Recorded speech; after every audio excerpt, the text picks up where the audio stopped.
made last year at this time. So you can see things have not improved at all. Now not only the vegetable crops are dead, but the trees, the orchards are dead. Out of 5 pumps available to provide water down there, there's 1 operating. And it started out just as an excuse that it was the Delta smelt, and when they finally resolved that and fought that off, now it's the salmon. Got to save the salmon. The salmon fishermen can still fish, they just can't fish for salmon. And that is because the government, us, this body, and others told the fishermen that they cannot fish for salmon. So not only are we not allowing the salmon fishermen to fish, we are also paying them not to fish. Several $100 million we've given the salmon fishermen so that they will not fish for salmon. Meanwhile, we have 40,000 people that are without work, and they get nothing. After they resolve one issue after another, they throw another roadblock in front.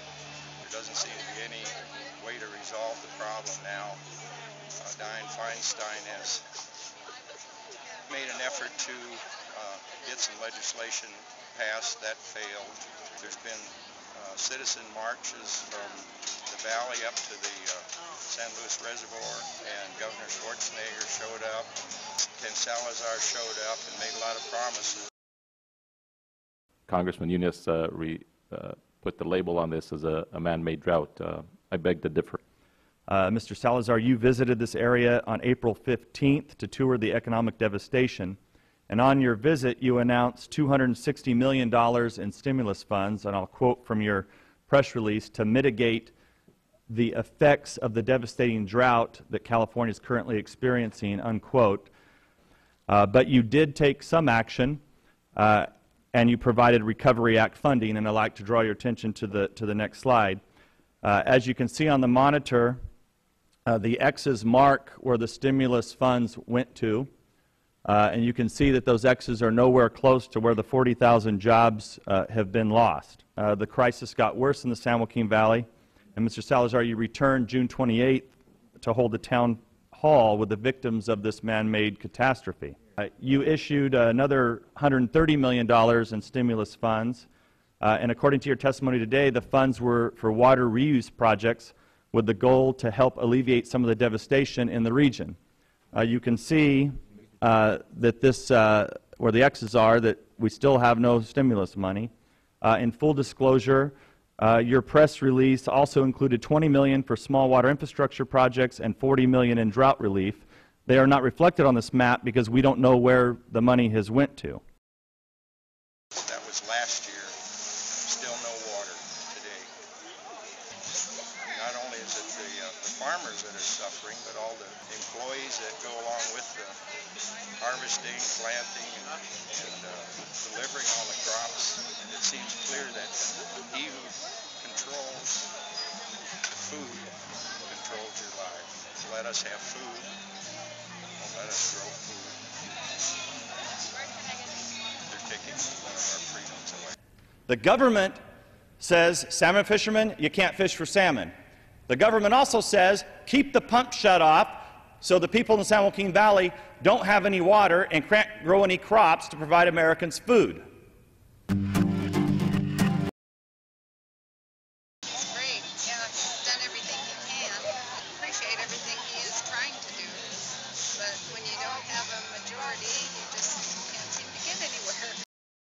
There's a government-imposed drought that's been occurring here where we've lost 40,000 jobs.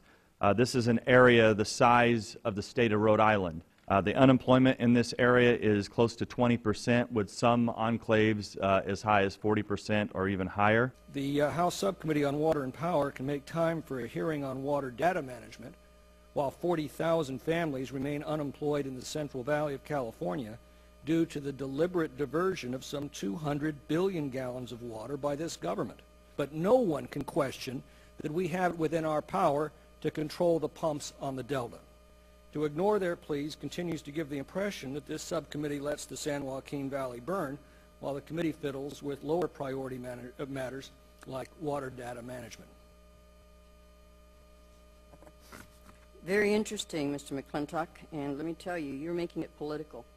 And the ability to solve, I'm sure if you read the testimony, there's other areas that we need to look at, and yes, I don't think it's within the subcommittee's totality to resolve the issue. But with that, I'll move forward. I don't want to get into the semantics of it. Well, Madam Chairman, After I just have to statement take from you, I will exception- recognize. Sorry, you're not recognized, sir.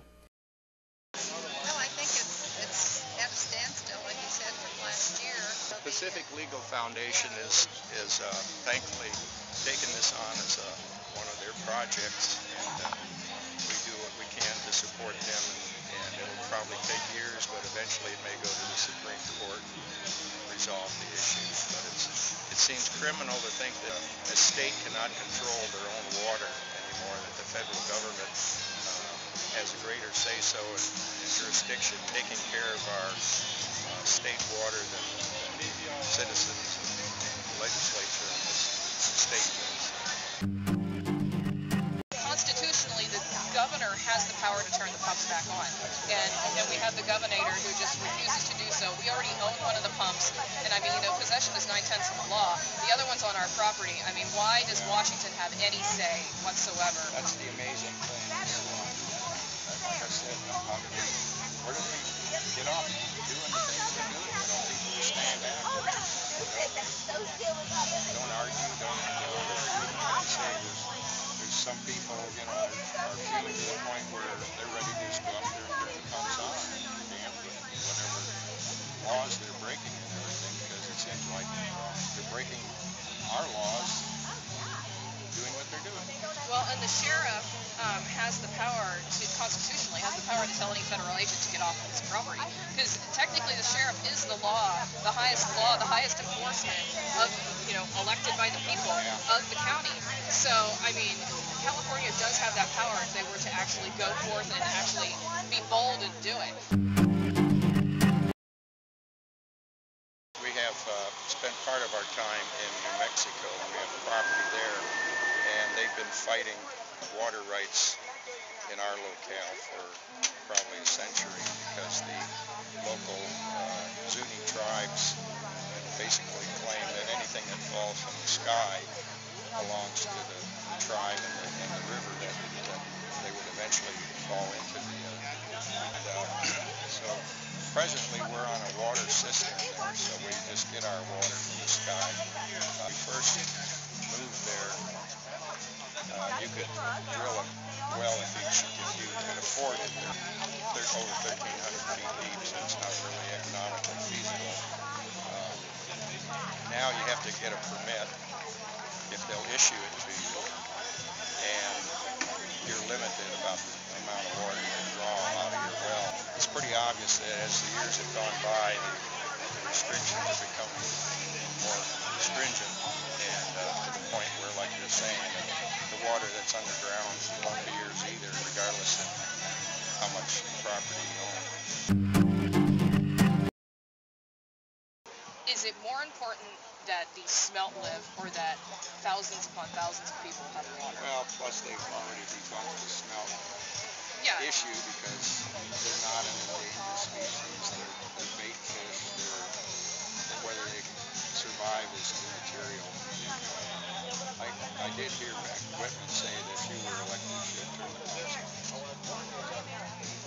We need that kind of positive attitude. It can be very discouraging, Keep fighting. Keep fighting. And know that you're in for a long haul. You know what I mean? I mean, there is no magic bullet. I think that's the most difficult part of this whole process.